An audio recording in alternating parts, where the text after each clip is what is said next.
We cannot thank you enough for making time to be with us all today. Thank you. Thank you so much for that introduction. I'm actually coming to you today from Vienna, Austria, where I spent the day at a convention discussing how we can protect journalists who are under siege and under attack throughout the world. So it's a pretty sobering day to be joining you, but it really is an honor for me to be here and to give a little back to the community of Steamboat Springs that has given so much to me and my family. So thank you. I just wanted to start by giving you a brief summary of my path to this job that I sit in, and then maybe I'll explain a little bit about the job before we go into questions. And I know you've already heard a little bit about my resume. I do want to preface this by saying, and this is something I tell people all the time, that the bullet points on my resume and on anyone else's are really not what's important. I think it's about the power of bringing together strengths, passions, and experiences that really make us capable of doing the things that we want to pursue in both our professional and our personal lives. And that's really kind of what my story, I think, is about. As was mentioned in that very kind introduction, I grew up in the shadow of the Holocaust, the daughter and granddaughter of survivors. And I think I've always understood, because of that, the real consequences of discrimination to individuals as well as communities, and really what the effects can be, and the responsibility that we all have to fight against discrimination. I attended a liberal arts college, Mills College. I also did attend the University of California at Berkeley. And because I don't sleep very much, I majored in math at Berkeley, psychology at Mills, and a minor in computer science as well. I loved at that time in my life that I felt like everything was possible. And, you know, of course, not everything is. So when I graduated, I had some choices to make about what I might pursue. But along the way, I had started at a different liberal arts college, which I would prefer not to name, where I experienced a profound amount of discrimination when I realized that I was really good at and had a passion for math. I was up for a university-wide scholarship that was given at the end of the freshman year to the most promising math student. And the head of the department pulled me aside about halfway through the year and said, "We know that you're in the running. There's also this other young man who's in the running, and we just want you to not be too disappointed because, of course, a woman isn't going to win." And so that was the point that I decided to both make sure that he didn't get tenure and also to transfer to a women's college, which was an extraordinary decision for me. I had really the benefit of being at Mills, a women's college, and experiencing what it was to have classrooms without the competition. And then also my math major at Berkeley, where I was often the only woman in the room. And that juxtaposition and the understanding of what can happen when a woman feels empowered, even in spaces where there aren't very many women, and also having the benefit of gaining that confidence by being in rooms that didn't have male voices, I think was really an important juxtaposition for me in my life. I then went on to create a program that still exists, that's run both by Mills and Berkeley, to train young women and eventually people of color who were not given access to STEM education to the same degree that some of their counterparts were. By really, spending time in the summer, making sure that they felt heard, valued, respected, appreciated for their talents, and given a wide variety of exposure to different STEM programs. And I'm really proud of having created that. And then I decided that the most responsible thing to do as somebody who really wanted to challenge stereotypes was to go into a career in mathematics, where there were, again, very, very few women. I studied theoretic mathematics, and I think it is still the lowest percentage of women of any career. Last I checked, there were a lot more women airline pilots now than there are women theoretic mathematicians. So, I was very proud of being able to sort of pave those spaces. Teaching in a university setting allowed me to encourage a wide variety of students that maybe didn't feel that they had been encouraged by previous teachers in math. And that included every gender, every race, every background, because I think, not everyone had felt supported by their teachers. And I realized that that was something that was very important to me. Paving the way and pulling people along, I think, has been a theme throughout my life, and something that I think we all, as successful people, not only have a responsibility to do in mentoring and creating spaces, but also I think it's one of the most fulfilling things that we can do. I had both of my children while I was finishing up my PhD and decided to take a little bit of a hiatus. And I was very surprised by some of the backlash that I got. And one of the things that went into that decision was, surprisingly, having gone into fight for women's access to non-traditional careers, when I did my oral exams, there was a very interesting, unexpected consequence, I think, of the fact that there were so few women. And that was that I was pulled aside by one of the men in the department who said to me that they were concerned that my review committee for my oral exams would be made up entirely of men, and that they were concerned that if I didn't do well, that there would be a claim that I didn't do well because I was unfairly judged by a panel of men as a woman. Well, first of all, the assumption that I wouldn't do well was really, really offensive to me. And as it turned out, as a little bit of an aside, I completed my oral exams in record time and had one of the most successful oral panels of anyone in that program probably ever, but certainly in that time period. But what it forced me to do was then find a woman in an area of mathematics that I had no familiarity with, and frankly, had nothing to do with my PhD program. And I had to postpone my oral exams by 6 months while I learned a new topic in mathematics, so I could satisfy this concern that somehow there might be a perception of discrimination. That in and of itself was a form of discrimination, of course.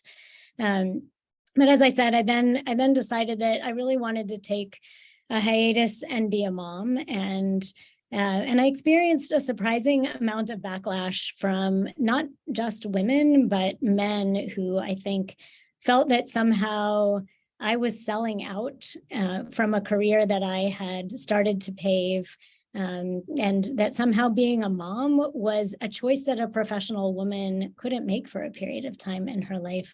And I'm very proud to have taken some time to really focus on that. But, pretty quickly, I started looking at other things that I wanted to do. I made the decision not to pursue a career in math for a wide variety of reasons, mostly because I think my passions really at that point were about access to human rights for everyone. So I started at that point to work a lot on issues of gender-based violence, headed up and created a number of statewide programs that were coalitions that brought together different service providers for battered women and victims of sexual violence. And that was a very rewarding time in my life, and also was working at that point on the political side of LGBTQI plus rights and access to rights, and combating some of our most discriminatory laws in the United States. And then, as was mentioned, I'm an avid outdoors person, as many of you I'm sure are, sitting in Steamboat Springs, Colorado.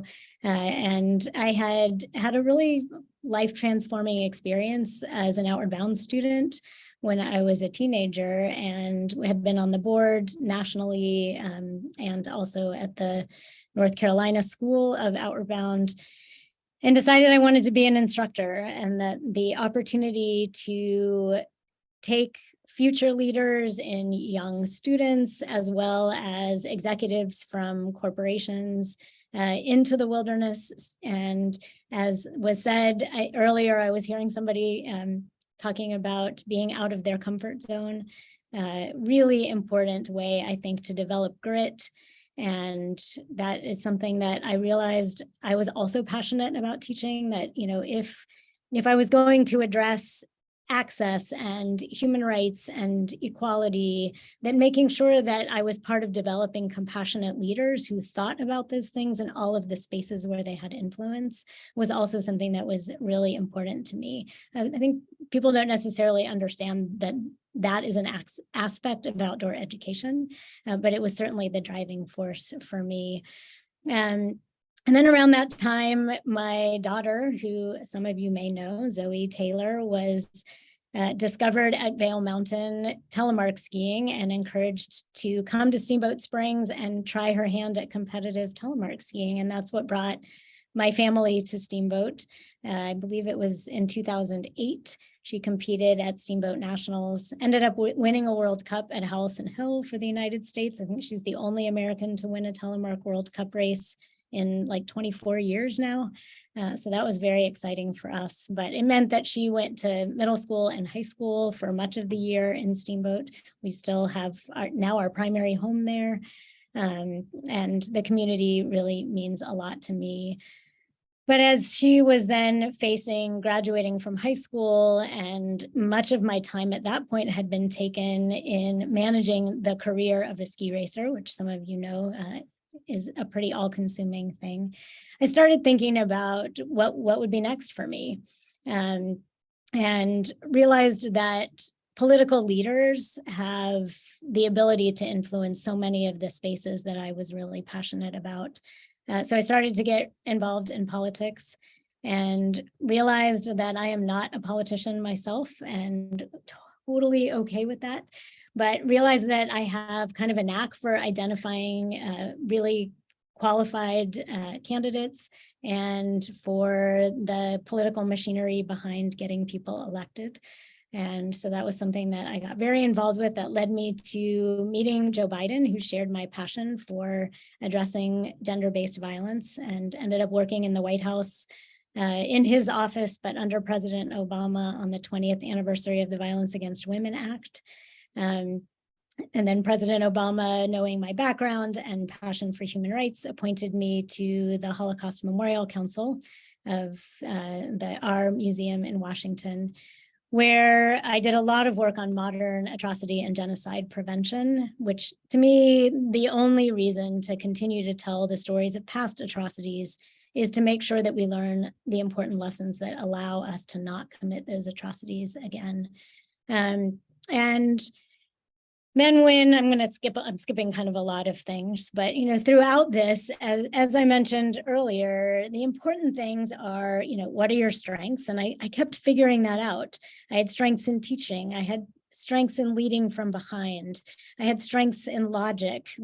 That was the mathematics part of me, but also the political part of me. I learned that I have the ability to understand where people are, what their perspectives are, and share mine in a way that first finds commonality and then hopefully can help guide where we both end up, ideally, you know, in the direction that I want us to go. And, you know, passions, obviously my longtime passion for making a difference in human rights spaces, and then bringing all of those experiences together into something. And so after my time at the Holocaust Council, Biden was starting to talk about whether or not he should run and what that might mean.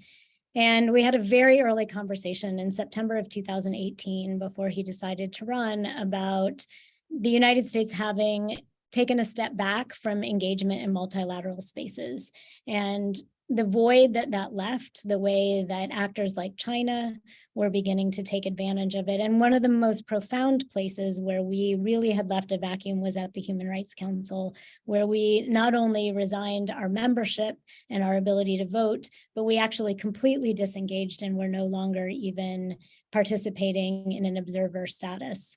And so there was a tremendous void there. We no longer had a say in the only place that the world comes together on a multilateral level to address human rights issues. And he asked me if we should rejoin, what I thought about, you know, our exit and a potential re-entrance. And I encouraged him not only to, pledge to rejoin, but to make that part of his campaign platform as he talked about re-engagement more broadly in multilateral spaces and addressing the real national security vulnerabilities that we had by abandoning those spaces. And that's, that's not a political opinion. It was a reality of just where we were at the time.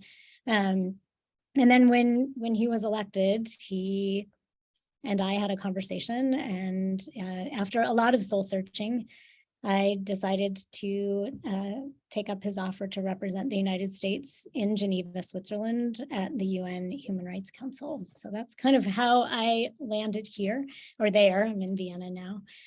So let me just tell you a little bit about the council, and then I think I'll open it up for questions. So as I mentioned, the Human Rights Council is the only multilateral space devoted to governments, to state actors coming together to address human rights.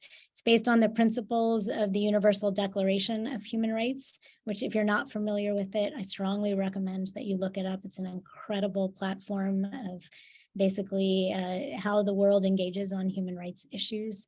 And it is about to have its 75th anniversary next year, which I'm excited to celebrate in many ways around the world, including in the United States. So the council is made up at any given time of 47 member states, but all UN members have the ability to participate as observers and to speak in council sessions. Council sessions run 3 times a year. So we have one in the spring. We call it the March session, but it goes from the end of February through April.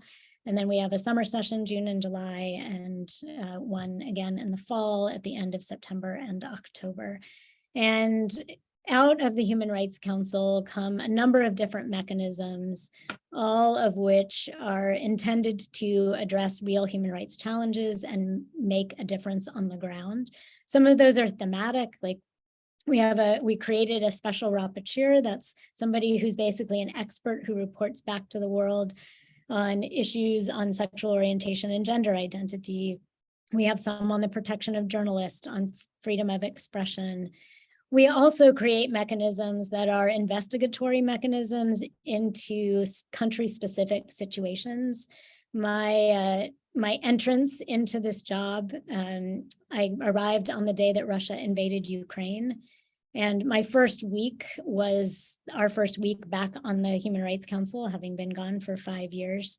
And we passed the first ever resolution on a P5 country. P5 are the 5 permanent members of the UN Security Council, when we created a commission of inquiry on the situation of the invasion of Russia into Ukraine and the human rights ramifications of that invasion. And it was an extraordinary thing that I think you all may know has resulted in a ripple effect that has isolated Russia and has really created the world response that we're seeing over and over again in multiple different spaces, from sanctions, even neutral Switzerland has imposed sanctions, to action in New York, throughout many multilateral spaces in Geneva and elsewhere.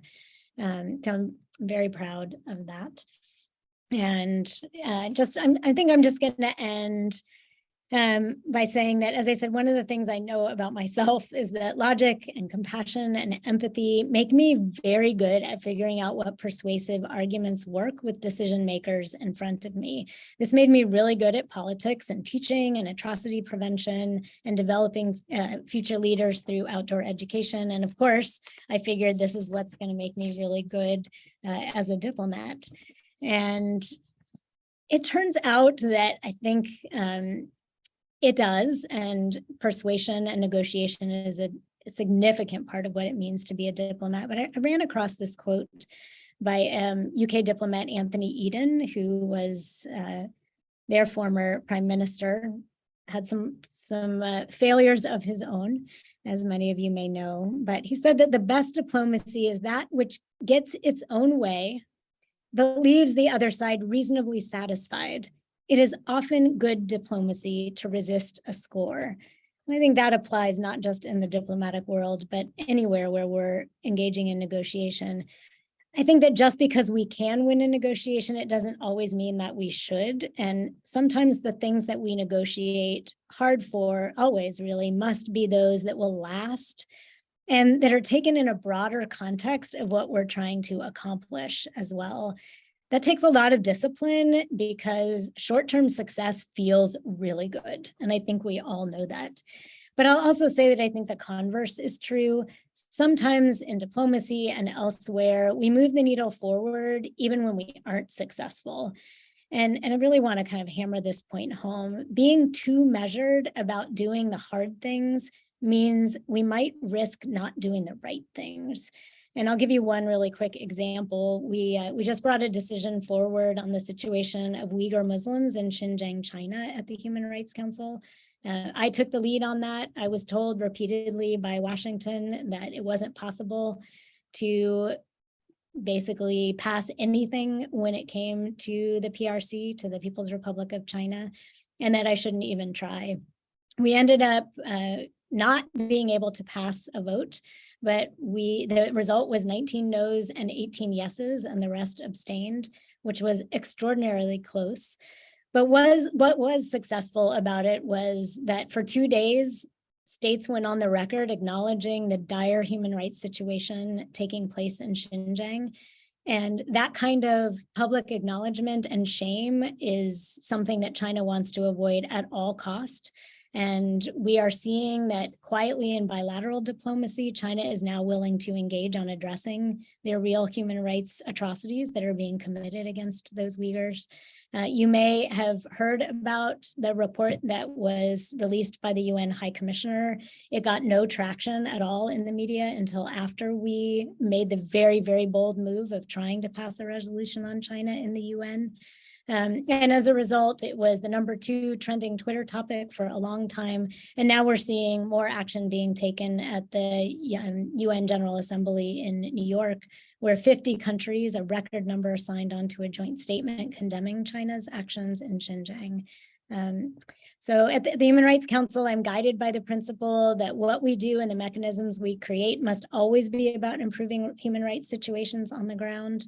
And sometimes we just have to do that in unconventional ways. So with that, I think I will open it up to questions. The only thing I will tell you is, as a political appointee sitting in an ambassador position, I'm not allowed to answer questions about the political situation or to have partisan political opinions. So please don't ask me those questions. Is this on? Thank you, Michele. So Alexis and I have a couple of microphones. We're splitting the room in half. If you guys have questions, raise your hands and we will come to you. We do ask that you address this camera in the back of the room when you ask your question. I know it feels weird, but that is where Michele will see you from. So your back will actually be to her if you're facing the screen. So yeah, are there any questions? Okay, I'll come over here first. It's gonna be a lot of moving. I know. I've already seen 2 people I know in the audience. So as one of, I think, 3 males in a room full of incredible women,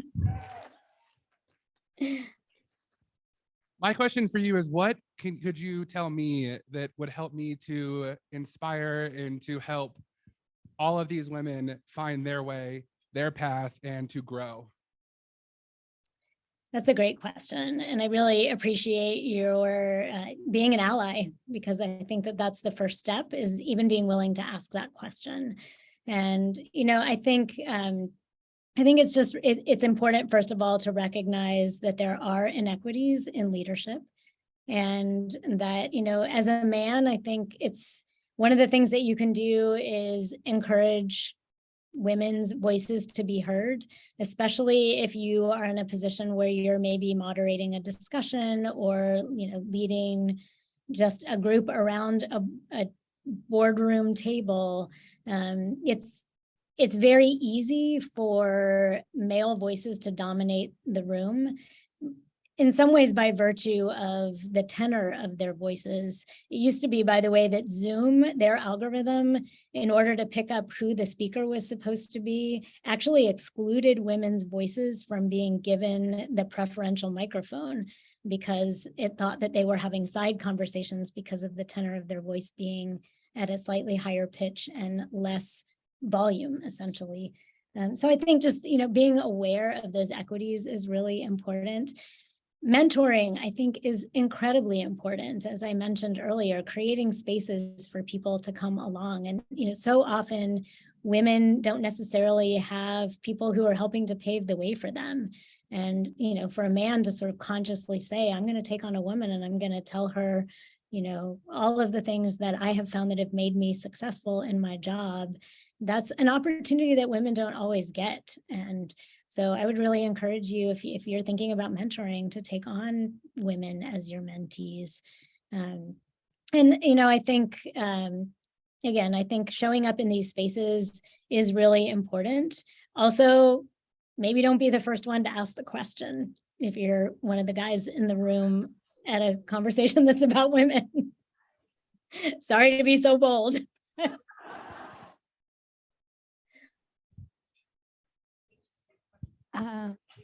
We have another question. Ambassador, I'm wondering, at a place like the Human Rights Council, where you have such a shared value system with everyone who's there, are you still experiencing gender politics and gender discrimination? And if so, how do you navigate that in such a space, with so many high stakes and diplomacy at work? Great. That's a great question. So I should start by saying that there is a tremendous amount of disagreement at the Human Rights Council about what even human rights means. There is an erosion of the concept that human rights are about individual rights, and countries like China, who want to change the definition to be more about communal rights and eroding the idea that individuals have rights.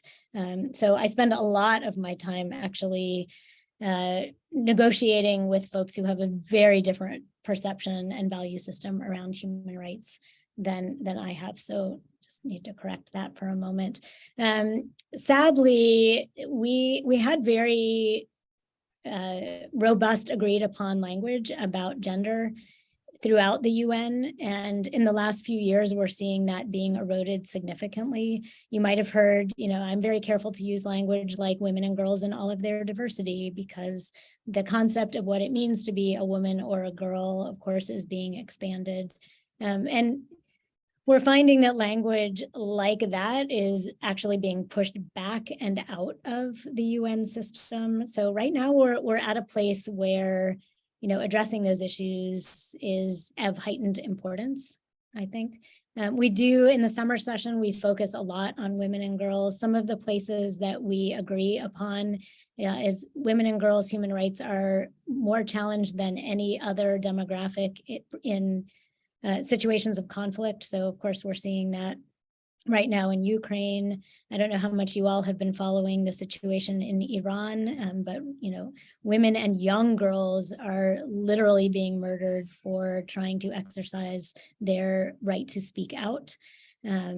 And so those are things that we're paying very close attention to. I think that when it comes to protection of access for traditionally defined women and girls, that's one of the places where we do find a little more common ground. But as we start to talk about subtleties in gender, and even the idea that gender is different than sex, we have some real cultural challenges with some of the members of the Human Rights Council. And just as a little aside, there are 47 members at any one time, as I said, and those are required to be broken up regionally. So we will always have members from the Middle East, from the Global South, from the West, from Eastern Europe, from Asia. And that's both a wonderful thing and sometimes a challenging thing.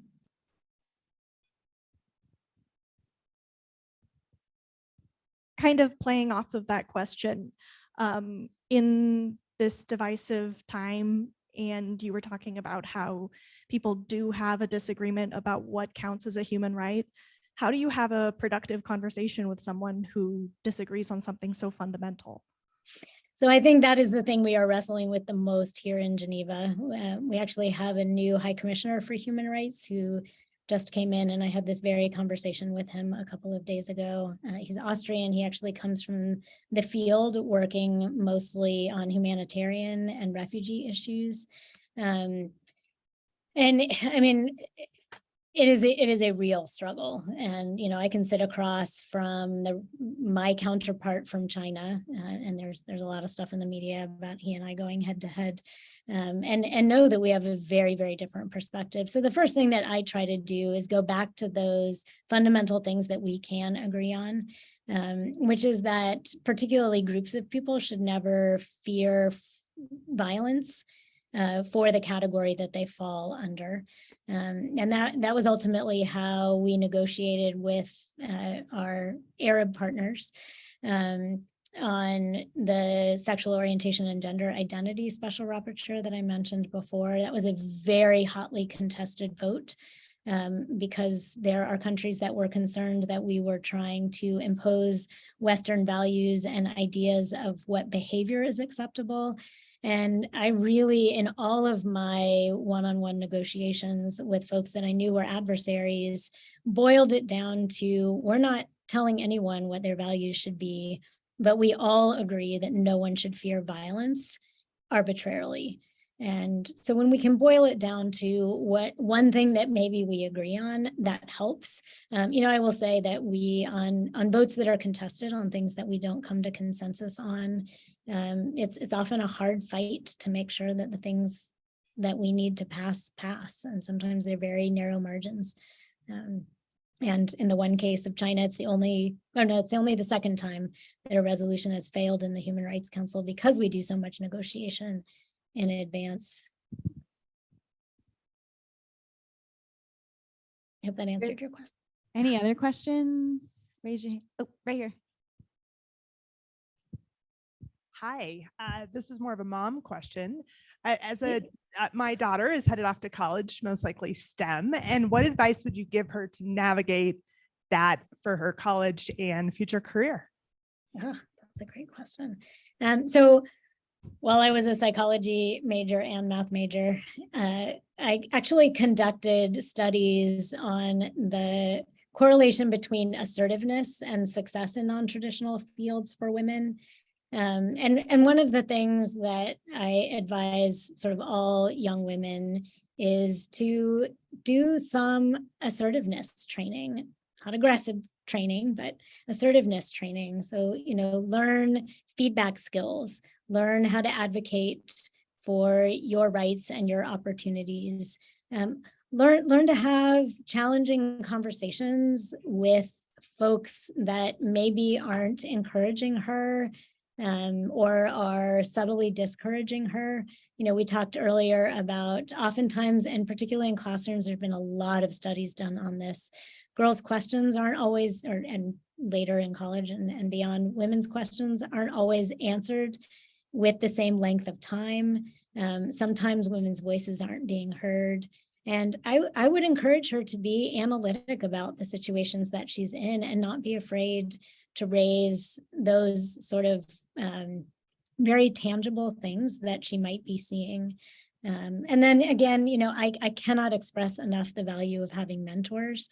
I really do believe in cross-gender mentoring. I think it's really important that men share the sort of insider information that they have, that women share the experiences that they've had that have allowed them to be successful, and show younger women, that it's possible to do all of the things that they want to do. So I would encourage her to seek out both formal mentors where regular meetings and goal setting are part of that relationship, and also informal mentors. And I always love when a young person comes to me and asks if I'll be their mentor, and it's my responsibility and theirs to sort of suss out what is possible in terms of the time commitment. But I cannot emphasize enough the importance of that. And I hope that, I don't know his name, but the first gentleman who asked the question, I really am grateful that you asked that question, and so welcome your voice. Just as I said, sometimes it's good to make sure that women are asking questions first, or that at least there's a balance.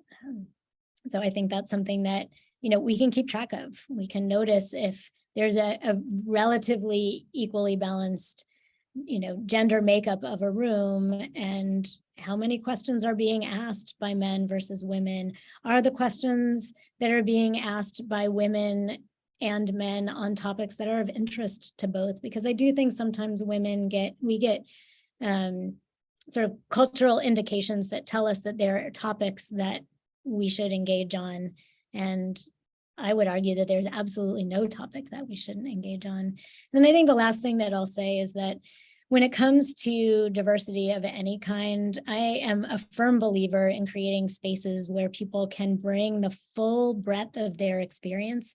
And, whether that's the experience of your gender, the experience of your culture, the experience that you've had because of the color of your skin, or maybe your native language, if it's not the native language spoken where you are. But if we create environments where there is such a strong cultural norm that everyone in that environment has to conform to that norm, then people can't bring all of their ideas and the full richness of their experience. And so the other thing that I would encourage everyone, but particularly young women, is that you should feel like you can show up in the spaces where you are fully as yourself, and don't be afraid to bring all of your experiences into that space. And I will tell you that I got advice from a number of people when I was going through the confirmation process, and I heard things like, you should straighten your hair because it's more professional. You should take out your nose ring so that people on the Senate will take you seriously. And one of the things that we can all do is to push back on those kinds of statements. So, if a woman wants to show up in a really girly way, in a really non-traditional space, how amazing to bring a different feminine perspective into that space. And if she's not a really girly girl and doesn't embrace that, then I think to show up fully comfortably, however she is, or really anyone is such a critical part of us all contributing the most that we possibly can, and a diversity of ideas that is the only way that we're going to further whatever the organization is that we're serving.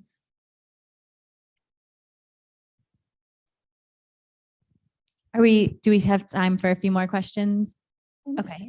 Yes, absolutely. I have about 10 more minutes. Me? Thank you so much, Ambassador. It's such an inspiring talk. Really, you've made such an impact in this room. And I think in the thinking about leadership, you mentioned something, I think that you're in such a position of impact and a position of evident leadership, but you mentioned that you see yourself as skilled in leading from behind. And I was curious if you could talk a little bit more what that means to you and why that's important as we think about leadership more broadly. Sure. I think we're all, I'm actually going to backtrack for a second. I used to get asked a lot when I was doing a lot of political work why I wasn't ambitious, because there was this concept that if I wasn't the candidate, if I wasn't the voice and the face, that somehow I didn't have ambition for myself. I would actually argue that I was in a very powerful position by having done so much to get a number of people into powerful positions. And, that also meant that I had quite a bit of influence in spaces that I wanted to have influence. So, I think that there is power and importance in a lot of places. I think one of the questions that I encourage people to ask themselves is, do you want to make a very deep and profound difference in a few people's lives? Or are you more excited by, comfortable with, or maybe suited to working at a very high level and doing things that will affect a lot of people, but maybe you won't ever tangibly be part of what that looks like? And I think that we can be in those spaces at different times in our lives. But I do think that that's an important question to ask, because so often, again, society tells us that, there are certain types of leadership or certain types of success that are more valuable than others. And I really would push back on that idea. In the sort of global diplomacy world, the United States itself often leads from behind. And particularly on the Human Rights Council right now, I am incredibly fortunate that I have a huge team of people in Geneva. When I'm fully staffed, I'll have about 20 people. And then there's also folks in the State Department in 2 different bureaus that support the work that we do. Some countries in Geneva have 1 or 2 or maybe 10 people who cover the Human Rights Council, the World Health Organization, the trade union, the Conference on Disarmament.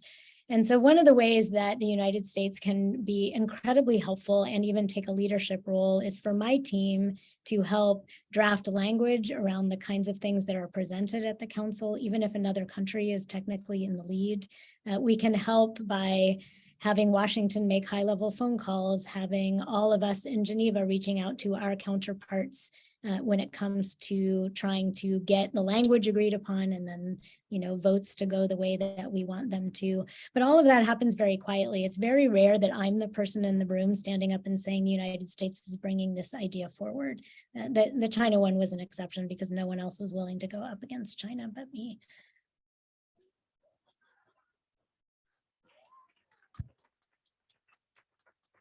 I see clapping.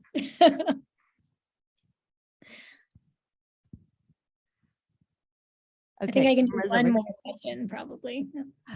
Thank you. What you just shared was very helpful for me. So thank you for all of that about behind the scenes leadership. And my question is particular to motherhood and leadership and how to, have those two work together, which it seems like you've done an amazing job with.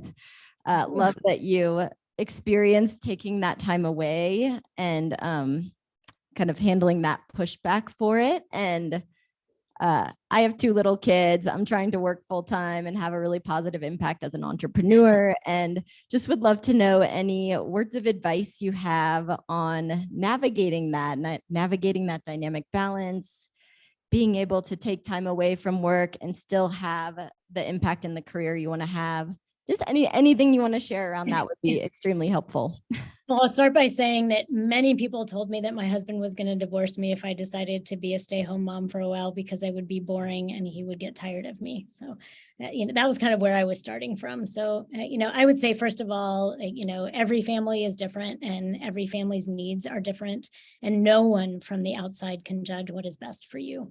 And I think that, as I said, I think what is far more important than your resume, and look, I'm not naive. I mean, you have to be able to convince people that you're capable of doing a job that you want. But I do think that what's far more important than bullet points on a resume is the skills that you develop, the passions that you have, and the experiences that you have, not experience, but experiences, and how you can translate those into the next step. And for me, some of that was about navigating being a mom. And, as I said, I ended up never in a million years would I have imagined that I would be the mom to a ski racer in Steamboat Springs, Colorado. That was not on my radar screen. We're kind of a nerdy family, so that one was a little bit of a surprise. But, I would say, I think, first of all, you have to buck the idea that any one path is the right path for anyone. And know what your family needs. And I will tell you, I think this is just maybe anecdotal, but some of the most valuable time that I had with my children when they were teenagers, at a time that I think, we all think that we need to stay home with our kids when they're babies, but when they really need us around is when they're teenagers and they're trying to figure out this whole adulthood thing and biologically programmed to individuate from us, but don't really know how to do it. And we're really sort of, I think, setting the stage for how they'll make decisions later on. And I found that they didn't really necessarily want to look me in the eye and talk about things. But if I brought my computer into their room while they were sitting and doing their homework on the other side of the room, and I just sort of quietly typed away on things that I was doing, they didn't feel so intimidated about saying, hey, Mom, I've got this thing going on, because I wasn't staring them down. I wasn't in their face about it, but I was present. And, I think more and more with technology like Zoom that we're using today, it is possible to be working and present at the same time. And, present doesn't necessarily have to mean all encompassing. I do think too, and this was important to me, that as much as I wanted my children to know that I was there for them, some of it was, I had a very broken mother from her Holocaust experiences, and I wanted something different for my kids. But I also knew that it was really important for them to be compassionate and contributing members of society, that they knew that I wasn't just an extension of their needs. And so seeing that I was busy and engaged and active, even if it meant that I was carving out time when they needed me the most and not doing things in a traditional way, I think that balance was incredibly important to the kind of people that they became.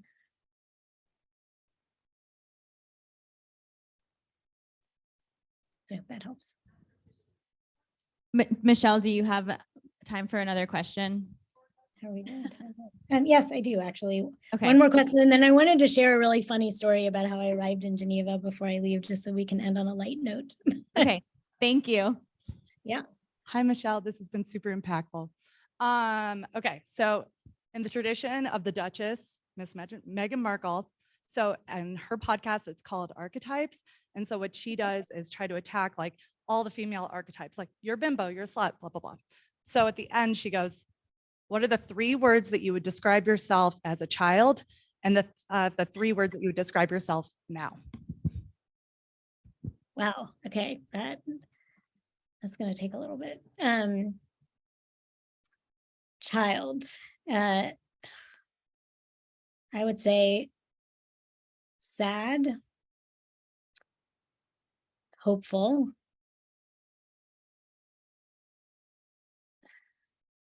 adventuresome, maybe are 3. Now, gosh, I would say this is going to sound like a strange juxtaposition, but I would say humble. This job has really humbled me. Powerful and compassionate. Thank you for that interesting exercise. And I'm going to go check out that podcast. Oh. Thanks. All right, I'm going to end with my my funny story about how I arrived in Geneva, if that's okay. I don't know how much you all know about the Senate confirmation process, but it's a mess, and it doesn't matter who's in power. It's kind of always been a mess in recent years. And so as a political appointee, any Senate confirmed position, I had to go in front of the Foreign Relations Committee, and it was a long drawn out process that if you're interested on it, maybe someday I can share it with you while I'm visiting Steamboat Springs. But I was finally confirmed literally 10 days before the United States was about to join the Human Rights Council. And that was on a Thursday night. On Friday, I called the State Department and told them I had been confirmed. And the response I got was, what are you talking about? No, you weren't, because nobody saw it coming. And Monday, as I said, was a holiday. So the White House couldn't get my paperwork over to the State Department until Tuesday. I had to arrive by Friday morning in order to just be onboarded before the first Human Rights Council started on Monday. So I had this ridiculously whirlwind 2.5 days in Washington where I sort of got oriented to the job, got my top security clearance, literally picked up my visa from my diplomatic passport that had been dropped off at the Swiss embassy, and picked it up on my way to the airport, and they told me not to close it because it was still wet and they weren't sure what would happen if I closed my passport, and rushed to get on the plane. Well, while I was in DC, they had given me this giant briefing book, and I was told that I couldn't let it out of my sight. So I put it in my carry-on bag, and I vaguely knew that somebody was picking me up at the airport, but I didn't really honestly know anything about what was going to happen when I landed. And so I thought to have, a nice pair of high-heeled boots and a dress and, ready to look professional as I got off this overnight plane. And I had it in the same bag. Well, I got on the plane and I could not for the life of me pick up that bag because of the heavy briefing book to put it in the overhead bin. So I got some help. I got it up there. I went to sleep. I woke up an hour before we were supposed to land and went to get my clothes out and realized I can't get this bag down. There's, people are trying to eat their breakfast. I'm not going to get any help. So I climb up on the back of the seat and I'm up kind of half in the overhead bin, bent over, getting my stuff out. People are freaking out. I'm saying, no, it's okay. I'm a professional climber. I'm good. I get my clothes on, come back, and I realize, oh no, I have to do this all over again in a dress and high-heeled boots. So I climb back up on the thing. Now people are spotting me because it looks way more sketchy, I guess, in high-heeled boots, but I get it all managed. And then now it's time to get off the plane and I need help getting the bag down again. And they open the door and I realize that there are stairs going down to the tarmac. So I kind of looked at the flight attendant and she's like, I got you. And she helped me carry the bag down, and we get to the bottom and she takes my bag and goes and gets on a bus. And I happen to look over and I see this limo and a US flag and this whole entourage. And I hear somebody say, "Welcome, Ambassador Taylor." And the US national anthem starts playing, and now my bag's on the bus. So I go to the woman and I'm like, I think that's for me. And I kind of need my bag back. And I hear this just, who is this woman behind me? So I get in this car and I get taken off, and I'm told, by the way, some things have transpired while you were on the plane. Russia has invaded Ukraine, and you have a meeting of 50 people at the mission together with the Ukraine ambassador and one of our other ambassadors in Geneva to discuss what's going to happen next week at the Human Rights Council. So I had no idea there'd been an invasion. I've never seen the US mission. I don't even know the language. And that was how I arrived in Geneva. So I'm happy to say that 9 months later, I have a much better handle on what the job is, but it was quite the auspicious and slightly humorous start to my job. And honestly, I kind of wish that I had been more of a place to enjoy the pomp and circumstance, because I will never have that again. Anyway, I hope that's kind of a fun anecdote to end on. That's awesome. Thank you. Bye, everyone. And I will be back in Steamboat in mid-December. So I hope to see you on the slopes or around town. Be well. Ambassador Taylor, we cannot thank you enough for making time for us today, but I hope that you feel even deeper gratitude from the 250 women in this room from Steamboat Springs for all the incredible work you're doing. Thank you. And a few men. Don't forget the few men.